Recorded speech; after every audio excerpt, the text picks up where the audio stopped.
بسم اللہ الرحمن الرحیم نحمده ونصلی علی رسولہ الکریم اما بعد۔ سیرت النبی صلی اللہ علیہ وسلم کے مدنی دور کا 24واں درس حضور اکرم صلی اللہ علیہ وسلم کے انداز تعلیم و تربیت سے متعلق ہے۔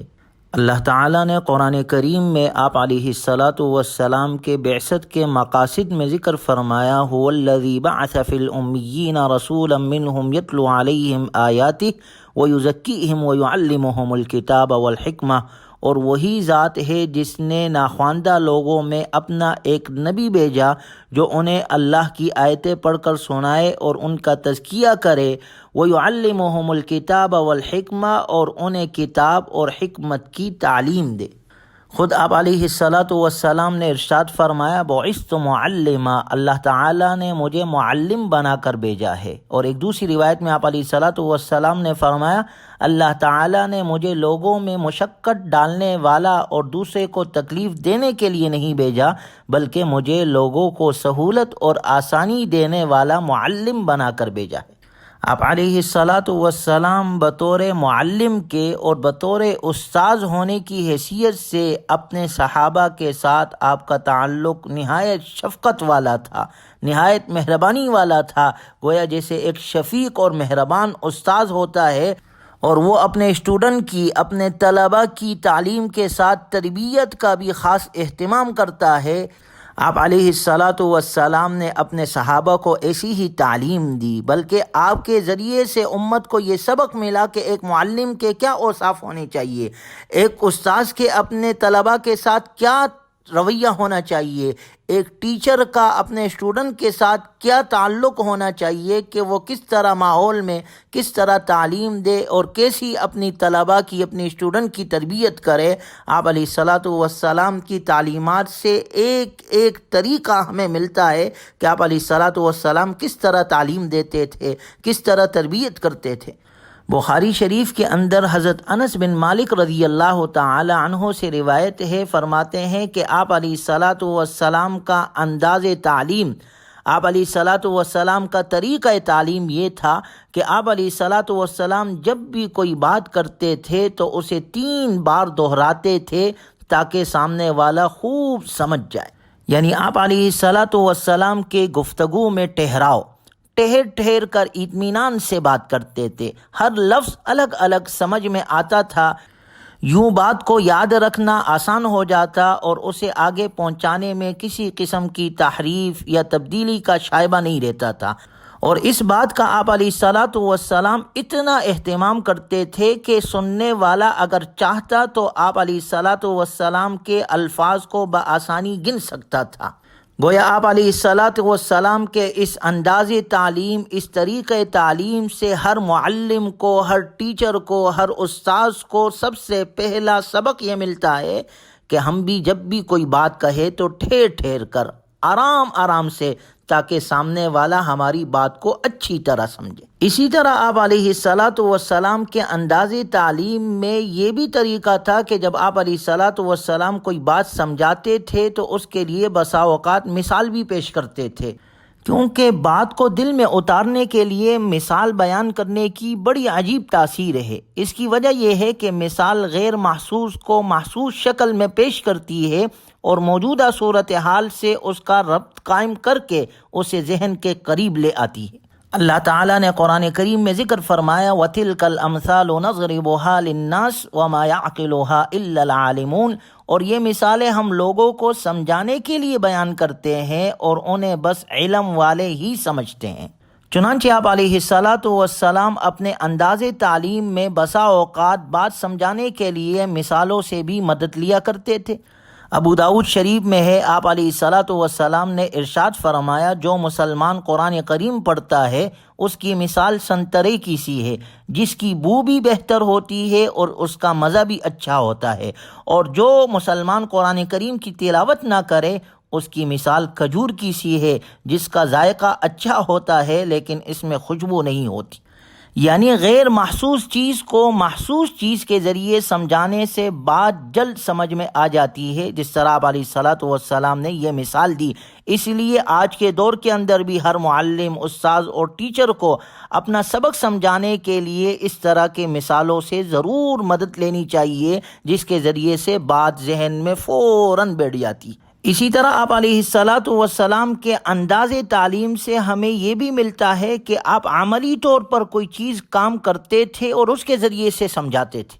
ابو داؤد شریف میں ہے کہ ایک شخص آپ علیہ الصلاۃ والسلام کی خدمت میں حاضر ہوا اور وضو کا طریقہ دریافت کیا۔ آپ علیہ الصلاۃ والسلام نے پانی کا برتن منگوا کر پورا وضو اس کے سامنے کیا اور پھر فرمایا جو اس پر کمی زیادتی کرے تو اس نے برا کیا۔ گویا بسا اوقات استاذ کو عملی مشق کے ذریعے سے بھی طلباء کو سمجھانا چاہیے، اپنے اسٹوڈنٹ کو عمل کے ذریعے سے کہ یہ کام یوں ہوتا ہے وہ کر کے دکھائے تو اس سے بات ذہن میں بیٹھ جاتی ہے، اور آپ علیہ الصلاۃ والسلام کی تعلیم سے ہمیں یہ بھی سبق ملتا ہے۔ اسی طرح ایک دوسری روایت میں ہے کہ ایک شخص نے نماز کے اوقات کے بارے میں دریافت کیا تو آپ علیہ الصلاۃ والسلام نے فرمایا 2 دن میرے ساتھ نماز پڑھو۔ چنانچہ آپ علیہ الصلاۃ والسلام نے پہلے دن 5 نمازیں ابتدائی وقت میں اور دوسرے دن انتہائی وقت میں ادا فرمائی۔ پھر آپ علیہ الصلاۃ والسلام نے پوچھا وہ سوال کرنے والا کہاں ہے؟ جب وہ سوال کرنے والا حاضر ہوا تو آپ علیہ الصلاۃ والسلام نے فرمایا یہ تمہاری نماز کا وقت ہے۔ گویا جو سبق عمل اور ایکشن کے ذریعے سے سمجھایا جاتا ہے وہ سبق پڑھنے والوں کے ذہن میں، طلباء کے یا اسٹوڈنٹ کے ذہن میں ذہن نشین ہو جاتا ہے۔ اس لیے اسباق کی باقاعدہ عملی مشق کروانی چاہیے استاذ کو، اور مشق کروانے کے لیے کوشش کرنی چاہیے۔ آج کے زمانے میں جو قومیں ترقی یافتہ ہے وہ تعلیم کے میدان میں آگے ہے، انہوں نے اس پر بہت محنت کی ہے، جس کی وجہ سے ان کو اس کے بہت فوائد حاصل ہوئے۔ اسی طرح آپ علیہ الصلاۃ والسلام کے انداز تعلیم میں مشاہدہ کروا کر بھی آپ کسی چیز کی بسا اوقات تعلیم دیتے تھے۔ چنانچہ سنن ابو داؤد شریف میں ہے کہ ایک مرتبہ آپ علیہ الصلاۃ والسلام کے دائیں ہاتھ میں سونا اور بائیں ہاتھ میں ریشم تھا۔ آپ علیہ الصلاۃ والسلام نے گفتگو سے پہلے ہاتھ بلند فرمائے تاکہ لوگ اچھی طرح متوجہ ہو جائے، اور پھر آپ علیہ الصلاۃ والسلام نے فرمایا ان ھذین حرام علی ذکور امتی، میری امت کے مردوں پر یہ دونوں چیزیں حرام ہے۔ یعنی آپ علیہ الصلاۃ والسلام نے عملی طور پر مشاہدہ کروا کے تعلیم دی، اور عملی طور پر مشاہدہ کروا کے تعلیم دینا مخاطب کے ذہن میں بات ڈالنے کا سب سے زیادہ مؤثر ترین ذریعہ ہے۔ لہٰذا آج کے استاذ کو، آج کے ٹیچر کو یہ بھی طریقہ اپنانا چاہیے جو جناب نبی صلی اللہ علیہ وسلم نے ہمیں عطا کیا ہے، جس کے ذریعے سے سامنے والا بات کو فوراً لے لیتا ہے اور اسے بات سمجھ میں آ جاتی۔ اسی طرح آپ علیہ الصلاۃ والسلام کے طریقہ تعلیم، انداز تعلیم میں سمعی بصری آلات کا ذکر ملتا ہے۔ اسی طرح آپ علیہ الصلاۃ والسلام کے تعلیم میں نقشے کا ذکر ملتا ہے کہ نقشے کے ذریعے سے آپ نے سمجھایا۔ چنانچہ آپ علیہ الصلاۃ والسلام نے بعض اوقات تعلیم اور بات کو سمجھانے کے لیے سمعی اور بصری وسائل دونوں کو بھرپور انداز میں استعمال فرمایا۔ بخاری شریف میں حضرت ابو موسیٰ اشعری رضی اللہ تعالی عنہ فرماتے ہیں کہ آپ علیہ الصلاۃ والسلام نے فرمایا المؤمن للمؤمن کالبنیان یشد بعضہ بعضا، ایک مومن دوسرے مومن کے لیے عمارت کی طرح ہے جس کا ہر حصہ دوسرے حصے کے لیے مضبوطی کا ذریعہ ہوتا ہے۔ یہ ارشاد فرماتے ہوئے آپ علیہ الصلاۃ والسلام نے دونوں ہاتھوں کی انگلیاں ایک دوسرے میں ڈال کر اس کے تعلق کو واضح بھی کیا۔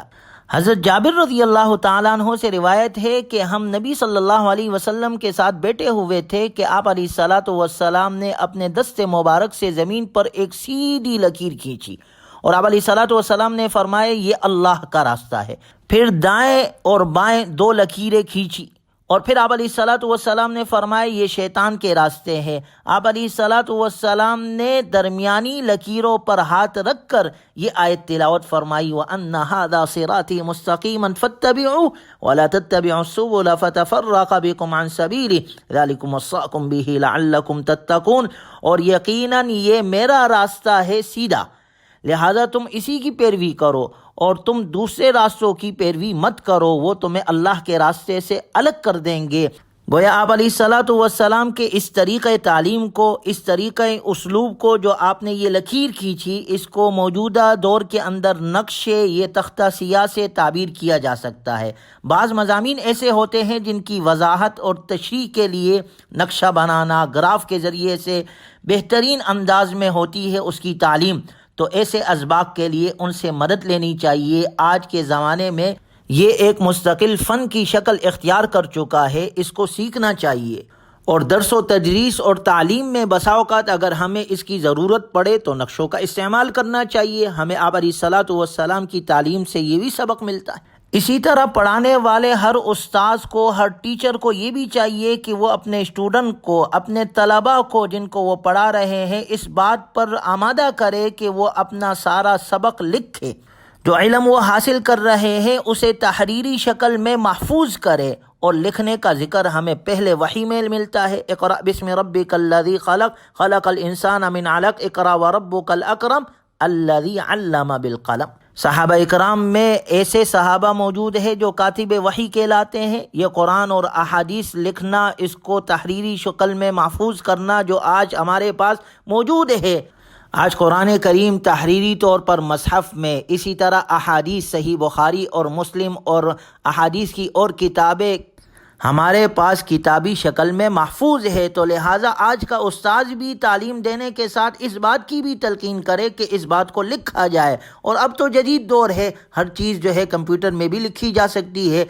آئی پیڈ اور موبائل کے ذریعے سے بھی اسے لکھائی کی شکل دی جا سکتی ہے۔ گویا غور کیا جائے تو آج کے درس سے ہمیں یہ سبق ملتا ہے کہ آپ علیہ الصلاۃ والسلام نے اپنے امت کی تعلیم اور تربیت کے لیے کس طرح مختلف طریقے اختیار کیے، مثال کے ذریعے سمجھایا، عملی طور پر سمجھایا، نقشوں کے ذریعے سے سمجھایا، مثال دے کر سمجھایا تاکہ تعلیم عام ہو۔ لہٰذا آج بھی امت مسلمہ کو ضرورت اس بات کی ہے کہ وہ تعلیم کے میدان میں آگے بڑھے۔ اگر دنیا کے اندر ترقی چاہتے ہیں تو اپنی تعلیم کو مضبوط کرے، اپنا تعلیمی نظام بنائے۔ حضور اکرم صلی اللہ علیہ وسلم نے جو تعلیم ہمیں دی، جو طریقہ ہمیں عطا کیا، اللہ تعالیٰ وہ تعلیم ہمیں حاصل کرنے کی توفیق دے، وہ تعلیم آگے پھیلانے والا بنائے، ہمارے اولادوں میں اللہ اس تعلیم کو عام کرے، اور مسلمانوں کے معاشرے میں اس تعلیم کو ہم عام کرنے والے ہو۔ اللہ ہمیں اپنے نبی سے سچی محبت اور عقیدت عطا فرمائے، اور نبی صلی اللہ علیہ وسلم کے تعلیمات کے مطابق اپنی بقیہ زندگی گزارنے کی توفیق عطا فرمائے۔